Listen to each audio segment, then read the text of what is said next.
Hello नमस्कार, स्वागत है आप सभी का हमारे ऑफिशियल यूट्यूब चैनल पे लर्न विद एसएससी। साथियों, इस आज का जो वीडियो है पार्ट 16 है। डेली हम आपको 30 मोस्ट इंपॉर्टेंट प्रश्न कराते हैं। 30 मोस्ट इम्पॉर्टेंट साइंस के प्रश्न कराते हैं। आप सभी लोगों ने हमारा अभी तक चैनल सब्सक्राइब नहीं किया तो प्लीज़ चैनल को सब्सक्राइब कर लें और बेल आइकन को प्रेस कर लें, ताकि इसी प्रकार से डेली मैं आपको 30 मोस्ट इंपॉर्टेंट प्रश्न 8 PM पे कराता हूँ। 8 PM पे कराता हूँ। तो बढ़ते हैं आज के पहले प्रश्न की तरफ। पहला प्रश्न है, विकास का मुख्य कारक है। विकास का मुख्य कारक है, तो विकास का मुख्य कारण क्या है? प्राकृतिक वर्ण। क्या है? प्राकृतिक वर्ण जो है विकास का मुख्य कारण है। बी ऑप्शन यहाँ पर राइट होता है। बी ऑप्शन यहाँ पर राइट हो जाता है। बढ़ते हैं अगले प्रश्न की तरफ। अगला प्रश्न हमारा है, पेरीपेटस किनका संयोजक है? पेरीपेटस किनका संयोजक है? तो पेरीपेटस किनका संयोजक है? पेरीपेटस एनेलिडा व आर्थ्रोपोडा का संयोजक है। तो सी ऑप्शन यहाँ पर राइट हो जाता है। बढ़ते हैं अगले प्रश्न की तरफ। अगला प्रश्न हमारा है तीसरा, आर्कियोप्टेरिक्स किनका संयोजक था? तो सरीसृप व पक्षियों का संयोजक था। आर्कियोप्टेरिक्स किनका संयोजक था? तो सरीसृप व पक्षियों का। बढ़ते हैं अगले प्रश्न की। अगला प्रश्न हमारा है, नव डार्विनवाद के अनुसार कौन सा कारक जैव विकास के लिए जिम्मेवार है? यानी कौन सा कारक जो जिम्मेवार है नव डार्विनवाद के अनुसार? तो नव डार्विनवाद के अनुसार उत्परिवर्तन एवं प्राकृतिक चयन जिम्मेदार है। इसका राइट आंसर हो जाएगा डी ऑप्शन हमारा यहाँ पर राइट होता है। बढ़ते हैं अगले प्रश्न की तरफ। अगला प्रश्न हमारा है, उत्परिवर्तनवाद का प्रतिपादन किसने किया? उत्परिवर्तनवाद का प्रतिपादन किसने किया? तो डी व्रीज ने किया। किसने किया? डी व्रीज ने। तो इसका राइट आंसर हो जाएगा डी ऑप्शन इसका राइट हो जाता है। बढ़ते हैं अगले प्रश्न की तरफ। अगला प्रश्न हमारा 6 क्या है? डार्विनवाद की सबसे बड़ी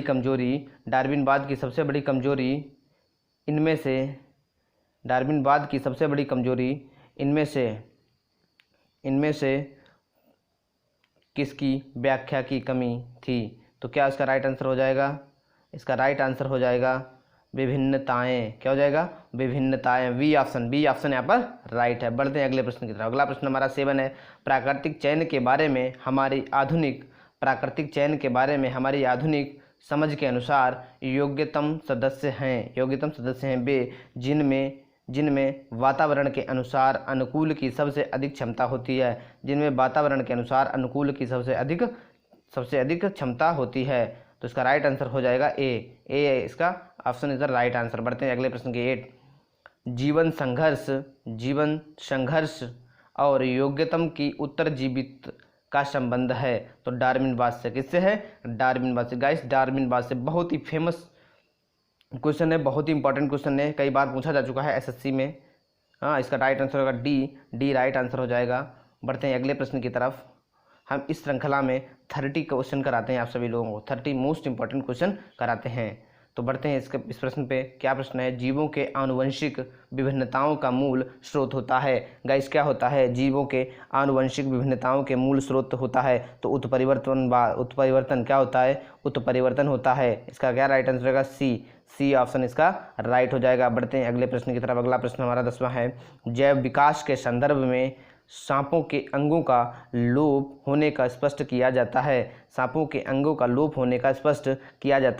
अंगों का उपयोग तथा अनुपयोग किए जाने से अंगों का लोप हो जाता है। बढ़ते हैं अगले प्रश्न की तरफ। अगला प्रश्न हमारा है 11, जेनेटिक इंजीनियरिंग में निम्न में किसका प्रयोग होता है? जेनेटिक इंजीनियरिंग में निम्न में किसका प्रयोग होता है? तो किसका प्रयोग होता है? प्लास्मिड का होता है। इसका राइट आंसर हो जाएगा बी। इसका राइट आंसर हो जाएगा बी ऑप्शन इसका राइट आंसर है। बढ़ते हैं अगले प्रश्न की तरफ। अगला प्रश्न हमारा है, जीवों में अत्यधिक विविधता का कारण है। तो इसका क्या कारण है? उत्परिवर्तन। क्या कारण है? उत्परिवर्तन। सी ऑप्शन इसका राइट होता है। बढ़ते हैं अगले प्रश्न की तरफ। अगला प्रश्न हमारा है, अधिरक्त स्राव है।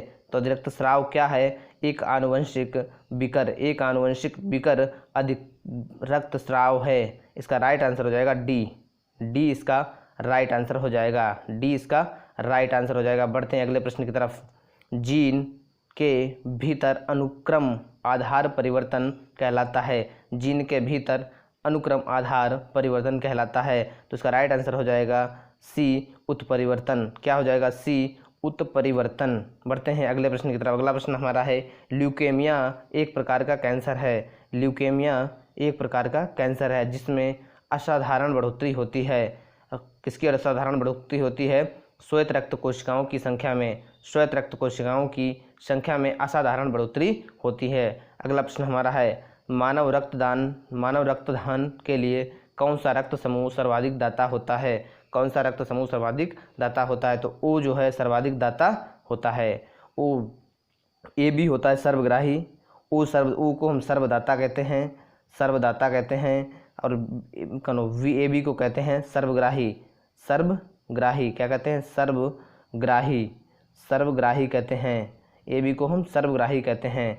बढ़ता है अगले प्रश्न की तरफ। अगला प्रश्न हमारा है, अंगुलियों के निशानों की बहुरंगीय सतह पर उभरने हेतु निम्न में से क्या प्रयुक्त होता है? तो क्या प्रयुक्त होता है? फ्लोरोसेंट पाउडर को प्रयोग किया जाता है। बढ़ते हैं अगले प्रश्न की तरफ। अगला प्रश्न हमारा है, थैलेसीमिया एक वंशानुगत बीमारी है जो कि निम्नलिखित के प्रभावित करती है। क्या प्रभावित करती है? खून को प्रभावित करती है। थैलेसीमिया नामक बीमारी ब्लड को प्रभावित कर देती है। ए ऑप्शन यहाँ पर राइट हो जाता है। बढ़ते हैं अगले प्रश्न की 19 हमारा है, एलोसोम होते हैं। एलोसोम क्या होते हैं? एलोसोम लिंग गुणसूत्र होते हैं। क्या होते हैं? लिंग गुणसूत्र होते हैं। डी ऑप्शन यहाँ पर राइट हो जाता है। बढ़ते हैं अगले प्रश्न की तरफ। अगला प्रश्न हमारा 20 है, निम्नलिखित में कौन सी बीमारियां एक उत्परिवर्ती जीन के कारण होती हैं? तो उपयुक्त सभी बीमारियां, हीमोफीलिया, सिकुल सेल एनीमिया, थैलेसीमिया, उपयुक्त सभी। तो डी ऑप्शन यहाँ पर राइट हो जाता है। बढ़ते हैं अगले प्रश्न की तरफ। अगला प्रश्न है, यदि माता पिता में से एक का रुधिर वर्ग ए बी, दूसरे का ओ, तो उनके बीच में संभावित रुधिर वर्ग होगा तो ए या बी? कौन सा होगा? ए या बी होगा। तो इसका राइट आंसर क्या हो जाएगा? A option. बढ़ते हैं अगले प्रश्न की तरफ। अगला प्रश्न 22, रक्त समूह ओ की माता का बच्चा रक्त समूह ओ का है, बच्चे का पिता किस रक्त समूह का हो सकता है? केवल ओ का हो सकता है। ओ का ही हो सकता है। इसका राइट आंसर हो जाएगा ए। बढ़ते हैं अगले प्रश्न की तरफ 23, यदि माता का रुधिर वर्ग ओ तथा पिता का रुधिर वर्ग ए बी है तो संतान में रुधिर वर्ग होगा ए तथा बी। कौन सा होगा? ए तथा बी। ए ऑप्शन इसका राइट हो जाता है। बढ़ते हैं अगले प्रश्न की तरफ। अगला प्रश्न हमारा है, एमनियोटिक द्रव की कोशिकाओं में किसकी उपस्थिति की जांच में भ्रूणीय शिशु का लिंग निर्धारण कर सकते हैं? तो वारपिंड। किसका? वारपिंड का कर सकते हैं, वारपिंड का। बढ़ते हैं अगले प्रश्न की 25, मेंडल का जन्म किस देश में हुआ? बहुत ही फेमस क्वेश्चन, बहुत ही इंपॉर्टेंट। ऑस्ट्रिया में मेंडल का जन्म हुआ था। किस में हुआ था? ऑस्ट्रिया में मेंडल का जन्म हुआ था। वी ऑप्शन यहाँ पर राइट हो जाता है। बढ़ते हैं अगले प्रश्न की तरफ 26। अगला प्रश्न है, मनुष्य के किस लक्षण में वंशागति के लिए एक से अधिक जीन पीढ़ियों काम करती हैं? एक से अधिक जीन पीढ़ियाँ काम करती हैं। तो त्वचा का रंग जो है वो एक से अधिक पीढ़ियों में क्रमवार चला रहता है। तो बढ़ते हैं अगले प्रश्न की तरफ। अगला प्रश्न हमारा है, इनमें से कौन से गुणसूत्र वाला व्यक्ति क्लाइनफेक्टर सिंड्रोम का होगा? तो इसका ए राइट आंसर हो जाएगा। XY का जो गुणसूत्र वाला व्यक्ति होगा क्लाइनफेक्टर सिंड्रोम का होगा। तो इसका राइट आंसर क्या हो जाएगा? ए इसका राइट आंसर है। बढ़ते हैं अगले प्रश्न की तरफ। अगला प्रश्न हमारा है 28, वे जीन जो वाई गुणसूत्र के असमजात खंड में होते हैं कहलाते हैं होलैंड्रिक कहलाते हैं। क्या कहलाते हैं? होलैंड्रिक। ए ऑप्शन यहाँ पर राइट हो जाता है। बढ़ते अगले प्रश्न की तरफ। अगला प्रश्न हमारा है 29, हंस्याकार रुधिराणु एनीमिया की वंशागति में अपूर्ण प्रभावित किस जीनोटाइप से उद्घटित होते हैं? तो इसका राइट आंसर हो जाएगा एएस। क्या हो जाएगा? एएस। बी ऑप्शन यहाँ पर राइट हो जाएगा। बढ़ते हैं अगले प्रश्न। आज का लास्ट प्रश्न हमारा है, मानव का इनमें से कौन सा लक्षण आनुवंशिकी नहीं हो सकता है? तो आनुवंशिकी लक्षण कौन सा है? इन्फ्लुएंजा आनुवंशिकी नहीं होता है। इनेमल विहीन दांत आनुवंशिकी, चौड़े नथुने आनुवंशिकी, युक्ता गुलिता आनुवंशिकी, और इन्फ्लुएंजा आनुवंशिकी नहीं होता है। आज 30 इसका राइट आंसर हो जाएगा ए, इसका राइट आंसर है ए, इसका राइट आंसर है। हमारा आशा करता हूँ आप सभी लोगों को वीडियो पसंद आया होगा। यदि वीडियो पसंद आया तो हमारे चैनल को सब्सक्राइब करें, लाइक करें, सब्सक्राइब करें, लाइक करें, शेयर करें। जय हिंद, जय भारत।